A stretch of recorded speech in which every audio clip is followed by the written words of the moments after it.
The well-equipped sailing vessel that's quote-unquote fit for purpose carries with it a cornucopia of paraphernalia intended to provide comfort and safety for the souls on board. A ship's manifest can become a long list of items that are deemed necessary. Some would argue that the most important of these is an accurate magnetic compass. Others would cite an accurate chronometer, or clock, as it's sometimes known. Many feel a VHS radio transceiver should be compulsory, or an EPIRB, otherwise known as an emergency position indicating radio beacon. A well-maintained and effective bilge pump can also sometimes be handy. Less bold and optimistic yachtsmen and women submit a PFD or personal flotation device. Emergency flares or a first aid kit are essential. Personally, I feel one shouldn't underestimate the importance of a high-fidelity entertainment centre with an adequate, carefully curated selection of yacht rock, or better still, piano instrumentals by Richard Clayderman. But for my money, the tomes contained within the ship's library are by far the most important items on a ship's manifest. Let's take a look inside Peter Robyn's, shall we?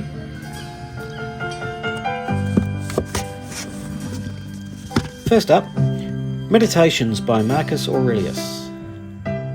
Now this one's an oldie but a goodie. Aurelius's day job was Roman emperor, but of an evening he liked to jot down his thoughts, and there are some doozies in here. Aurelius was pretty hep to the ancient Stoicism scene, so he writes about that quite a bit. And I'd argue that boat ownership calls for quite a bit of Stoicism on occasion, so it's probably a good idea to keep a copy of this handy. The problem with trying to be stoic is it's almost impossible to do consistently, so for pointers, How to Be Stoic by Massimo Pigliucci. Yeah, nailed it. Grazie. Prego. The Obstacle Is the Way is by Ryan Holiday. Yeah, the dog did that. And he's daffy for Aurelius and Seneca and Epictetus and all the gang. And very helpfully, he walks you through a lot of their stuff. And better still, he explains it in plain bloody English. This copy's a bit smashed up, but it's still readable. Oh, that's Ryan there. Oh, he's a young bloke. Unless this is an old photo. Moving on. Peter Pan, what's that doing? Oh, I think it came with the boat. Oh, nice colour plates to break up the text there. I haven't read it, but I keep it on board in case I have any underage crew, keep them off their screens. Social media is corrupting the minds of the younger generation, in my humble opinion. Also in the kids section, Swallows and Amazons by Arthur Ransom, which tells the semi-fictitious tale of the swallows and their arch-nemesis, the Amazons. It's all a bit Enid Blyton for mine. Oh, Timmy, these marmalade sandwiches are ever so cumbersome. Nice illustration on the cover. But it's sailing literature canon, apparently, so, Unfortunately, this title isn't currently available on Swallow, but it is available on Amazon. Boom tick. I've just realised this is kind of like one of those unboxing videos that you occasionally see on YouTube.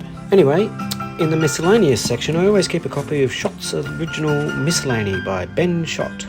It's a good book to carry on board if you're on a brief passage or if the weather's changeable, because you can dip in and out of it at your leisure. And it's as full as a Catholic school with fun facts and information about all sorts of things, like egg sizes, untimely pop star deaths, points of the compass, types of cloud formations, a schematic of Dante's Inferno, books Mormons enjoy reading, notable Belgians, useful German words like Schadenfreude, and a list of books you should carry on ships. No mention of Meditations by Marcus Aurelius, strangely. So that's Schott's original Miscellany by Ben Schott. Love is Blue. I love this song. Won the European Song Contest in 1964. Or was it 68? Anywho, this is How to Sail by John Fisher. It's a book that teaches you how to sail. It's got pictures of people sailing boats. They must have already read it because they're doing it rather well. And here's what they read in prose form, typeset in Times New Roman, I think. It's largely a work of non-fiction, except for a couple of things Fisher says on pages 86 to 92 inclusive. Which are absolute rubbish, frankly. And my copy is inscribed with the Hobart address of one of the boat's previous owners. Anywho, if you own a boat and you don't know how to sail it, I highly recommend you have a look at How to Sail by John Fisher. Also in the how-to section, Tristan Gooley's How to Read Water. Clues to patterns from puddles to the sea. Gooley, in publishing this book, has essentially presumed that you've already read his previous work, How to Read Books. A couple of photos of puddles and the sea in there that he probably took. Don't know what that is. But there's nothing in here regarding reading water if you're dyslexic, and I am a bit, so I still struggle with that. But that's How to Read Water by Tristram Gooley. Oh, what's that doing here? That should be in the kids section. The Ship Aground by C. Fox Smith. Now, I treasure this copy because it was given to me by Mrs. Lawson in 1973 as a music prize when I attended St. Peter's Primary School in Adelaide. Some nice illustrations there by C. Walter Hodges.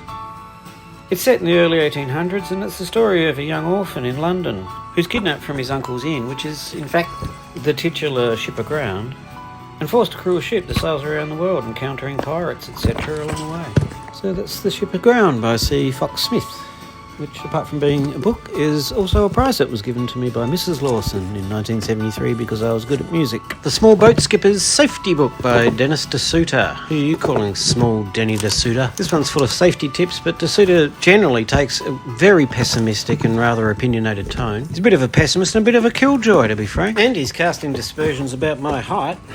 What's this one? Oh, Gypsy Moth Circles the World by Francis Chichester. Now, pardon my French, but this book's fucking hilarious. Because Sir Frank hated this boat. I don't know how he felt about the other three, but he didn't think much of Gypsy Moth 4. They're like Oscar and Felix, their relationship seeming to be one of mutual antagonism. From the glassy foredeck that sent the hapless Chichester flying across it and injuring his leg during trials in the Solent, to his various complaints about the cantankerous ketch, as he called it, which fills the bilious second chapter. Let me read you a bit. Do some polka music. Chapter 2. Frustrations. The very first thing that we noticed was that the mainsail fouled the lower shroud while the yacht was still on the wind. So these shrouds had to be fitted with levers, and every time I wanted to sail slightly off the wind, or on a close fetch, I had to move up to the mainmast, release the leeward lever, and tie back the shroud to the mainmast to prevent it from chafing on the sail. One of my first demands was, actually this isn't the bit, hang on.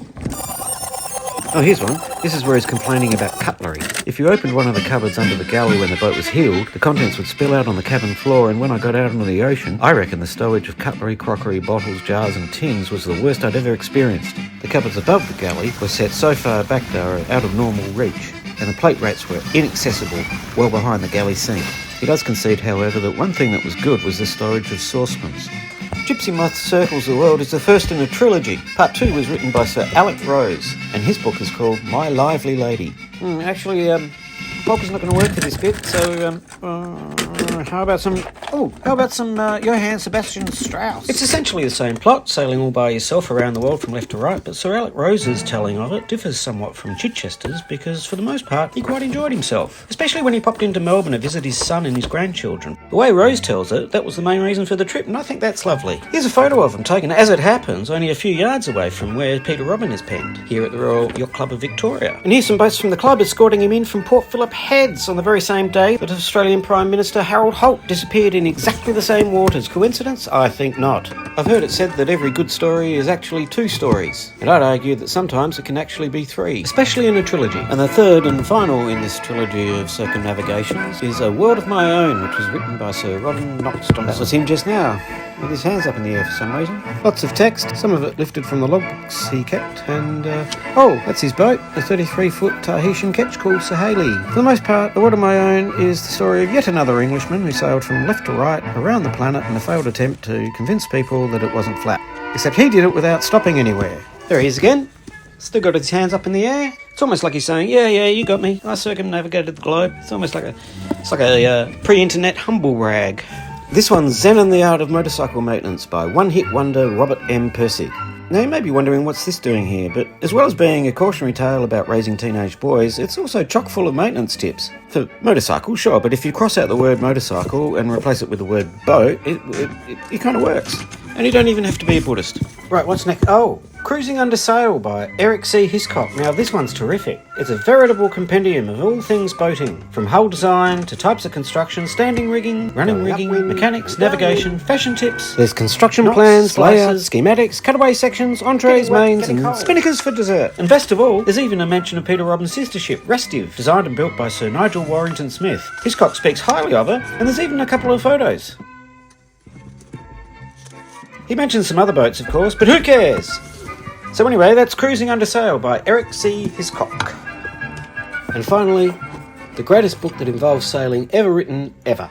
Although I should place the caveat here, IMHO, or in my humble opinion. The Unlikely Voyage of Jack de Crow by A.J. McKinnon. Now, this copy is terribly water damaged because, and I say this to my great shame, I carelessly left it on the Commodore's seat and it fell overboard. But it's a testament to how wonderful this book is that without a second thought, I jumped straight into the water, fully clothed, to rescue it.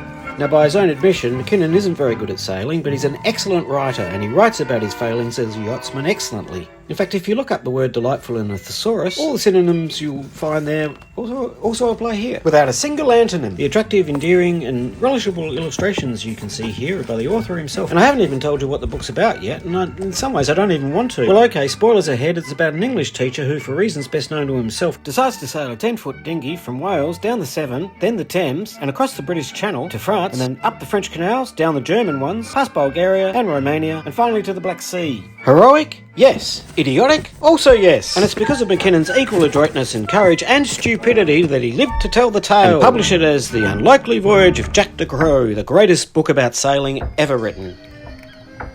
Ever.